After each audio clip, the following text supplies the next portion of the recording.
отбора. Толкова с футбол. Сега е време и да ви представя нашия гост в студиото. Новият президент на Българската федерация по таеквондо олимпийска версия, доктор Росен Михайлов. Добре дошли в нашото студио и добър вечер. Да започнем първо с това. Кой е Росен Михайлов? Нещо повече ни разкажете за вас. След това вече ще говорим за президентството. Аз съм лекар, доктор по медицина съм. Имам частна фирма, която е в медицинския бранш, най-голямата в България. Преподавател съм в един колеж. Общо взето се занимавам с медицина. Какво по-добро от това таеквондистите и въобще състезателите да имат такъв президент? И сега да минем към този, да ни разкажете малко за този оспорван избор, за това отчетно изборно събрание, което спечелихте с един глас пред другия кандидат, депутата Слави Бинев. С какво спечелихте избирателите си? Кое е това, в което те повярваха? Може би във вашата платформа. С какво спечелихте избирателите? Нашите платформи с господин Бинев горе-долу съвпадат. Пътя за развитие на таеквондо е един. Но може би спечелих избирателите повече с това, защото аз повече от 25 години се занимавам с този спорт, като не съм го практикувал активно, но съм гледал моите деца да се занимават и съм гледал по други начини да помагам за развитието на спорта. Да кажете, че и вашите деца се занимават с този спорт, тренират, треньори?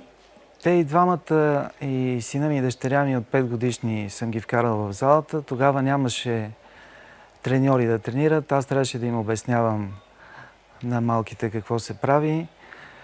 Както и да е, и двамата имат големи успехи. Сина ми е бил многократен републикански шампион. Дъщеря ми се отказа по едно време, но и тя е била втора на детския коледен турнир 2 пъти, така че имат доста успехи. В момента сина ми е един от треньорите, от успешните треньори. И това искам да кажа. Да се върнем на платформата, защото пропуснах да кажа, че вие бяхте и заместник председател на федерацията. Да. 2010-2015 отчетахте един успешен период. И въпреки това, какво повече искате да постигнете? Просто разкажете ни повече за платформата, която вие представяте. Аз исках само да продължа преди, че клубовете, които така ме познават още от времето, което ви казвам, от преди 25 години, те може би виждат в мене реализация на това, което не се е случило до сега. Наистина, последните 5 години бяха най-успешни за таеквондо в България, WTF. Успяхме, макар и да имахме различия по различни въпроси, така да се стиковаме, че спорта да се развива много добре. И наистина получиха се много добри турнири, самите състезатели израснаха много, най-добрите ни състезатели. Има много голяма масовост, която преди не е имало. Така че наистина този успех от предишните 5 години е категоричен, няма кой да го отрече. Това, което аз смятам, че сега вече като председател или президент на федерацията мога да направя е нещата, които не са били така реализирани според мен предишните 5 години. Това е на първо време да намерим база, спортна база, която да може да ползваме 24 часа. Тоест започвате първо с базата? Да, базата, защото откакто аз се занимавам с този спорт, т.е. от началото на спорта в България, такова нещо няма. Всички клубове тренират или по училища, или в частни зали, но база, която да ползва федерацията за всичко, няма. Виждаме колко привърженици, каква масовост има, зрители има на тези турнири. С две думи да ви кажа, спорта е, в сравнение с бойните спортове, може би е един от така най-физиологичните спортове. Не, че не е травмиращ, то е боен спорт, но е много съобразен с физиката на хората, така, както виждате, няма всички състезатели са така по-слаби, няма едри, набити състезатели. Абсолютно се доверяваме на оценката ви като лекар. Ето полезното в това нещо. Да продължим с това, с базата. Интересно е. Никаква база. Къде сте се насочили? Значи аз съм имал при предишния управителен съвет 2 предложения, които така не се приеха.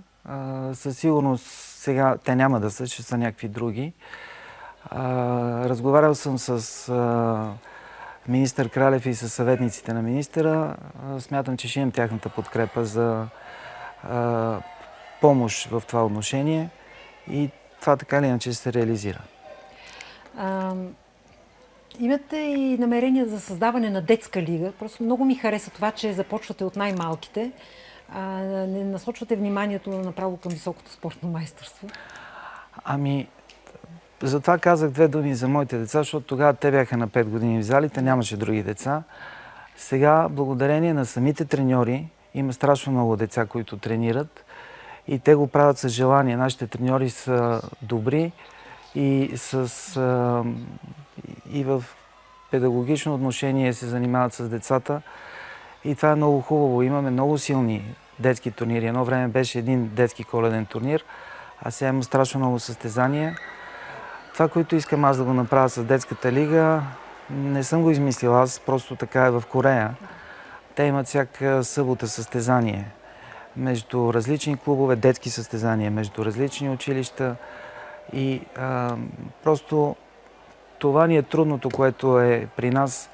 Дори най-добрите ни спортисти нямат много спаринг, няма с кой да играят. А по този начин с детските турнири има много деца, с различни състезатели се срещат. И преди малко вие не успяхте да видите, но имахме за купата на корейски посланник.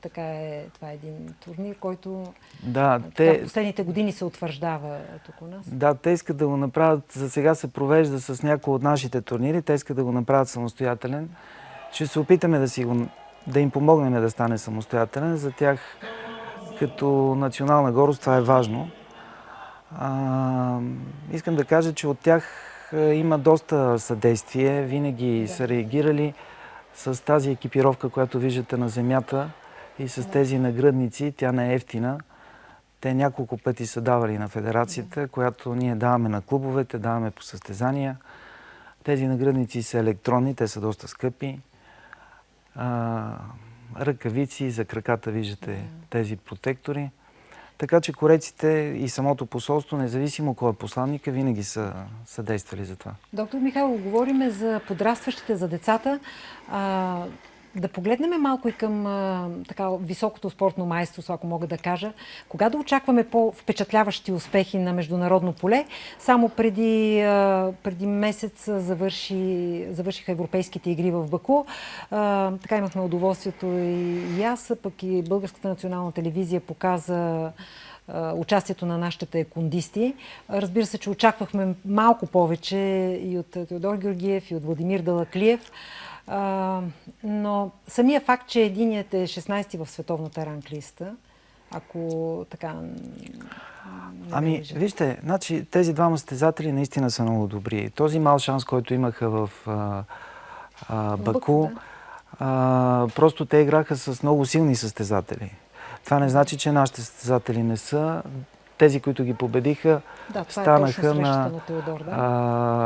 на призови места взеха. Но във всеки спорт има малък шанс. Нали? Не е само това. Те се доказвали на много турнири. Не случайно имат и такова добро класиране. Сега надявам се още този месец, август, който идва, да имат и по-добро класиране, тъй като и двамата са поканени заедно с личните си треньори Христо Михалчев и Пламен Трънски в Гран-при на Русия. Там се канят 24-те най-добри състезатели в света и се надявам, че те ще имат там добра реализация, независимо, че това са най-добрите в света, което страшно много носи рейтинг за тяхното класиране. И е страшен опит, който те придобиват по този начин. Знаете ли, кое ми прави впечатление? Това, че преди предаването така си поговорихме с вас, казахте, нали, за базата, за това, за треньорите, за децата. И нито дума от това как ще търсите финанси. Далеч от мисълта съм, че всичко при вас е изрядно. Даже ви попитах дали сте имали среща с министър Кралев, защото който и президент да дойде, първото нещо казва, да, много са тежки времената, в които живеем, не ни стигат финансите. Сигурно и при вас е така, но ми направи впечатление, че не говорите за финансови средства. А със сигурност сигурно ще имате подкрепата от държавата и в тази връзка. Значи, на първо място е подкрепата на държавата. Има си бюджет, който е на базата на успехите, който постигаме, който не е малък, не е много голям, но е достатъчен за развитие. Но всъщност трябва да се намерят и други източници на финансиране. Имам предвид да се намерят спонсори, рекламодатели. Много от клубовете, които правят големите състезания в момента, частните клубове, те си намират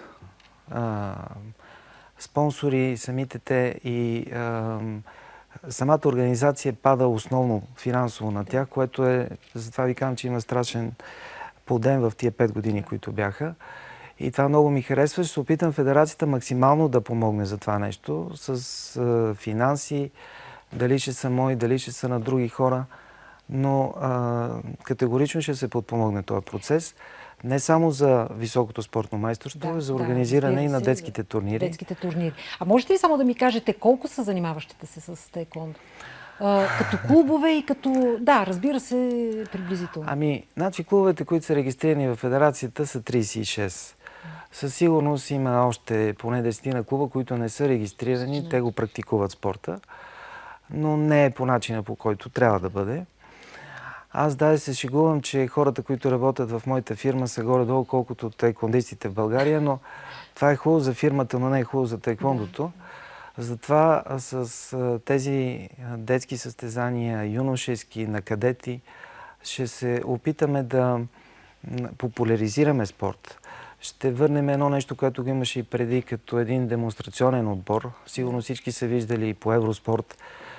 Корейци, китайци, да, направете го, за да го даваме и по Българска национална телевизия. Имало е, просто традицията ще продължи. Там, където нямаме клубове, ще минеме с този отбор, ще правят се организации, събират се, децата гледат. А кое е първото състезание, което сега предстои, за да може да сега и нашите зрители всички да значи, разберат, първото е да дойдат и да това, подкрепят. което ви казах за най-добрите състезатели, Далаклиев и Теодор Георгиев. Следващото е Балканското първенство, което трябваше да се проведе в Гърция, но заради кризата получихме запитване, че трябва да се премести или в Сърбия и Словения. Ние предпочетахме Сърбия, все пак е по-близка дестинация. Това ще е следващото. До края на годината има 13-14 състезания, вътрешни, външни, открити турнири. Доста е наситен календара. Моята идея е таеквондото да стане в топ 10 на българските спортове, защото има потенциал, децата много го харесват. Определено имат много желание, така че може да стане. Да. Аз съм свидетел на и таеквондото, и бойните спортове. Свидетел съм на това какъв интерес има и то най-вече от подрастващите. Още един въпрос в края на нашия разговор, понеже ето лекар оглавява федерацията, обаче в екипа ви е още едно интересно име. Това е на депутата Явор Нотев. Спорт, политика... Аз го познавам господин Нотев от много време. Смятам, че той е човек, който може много да помогне на нашия спорт с контактите, които има, с юридическата помощ, която при изготвяне на проекти, при други такива дребни неща, които са като отчети и така нататък. Смятам, че той е човек, който може определено да ни помогне за развитието на таеквондо, със свързване с определени хора, комисии и така нататък. Има ли още нещо, което не успяхме да кажем? Искам да кажа много добро представяне направихме на всички, които се занимават с таеквондо, не само клубовете, които са регистрирани, да бъдат спокойни за развитието на таеквондо. Всичко ще бъде както трябва да бъде, даже ще бъде в повече от това, което е планувано. И се надявам наистина да има резултат. Аз и затова се кандидатирах, да се опитам да помогна. Желая ви успех. Ние също ще помагаме и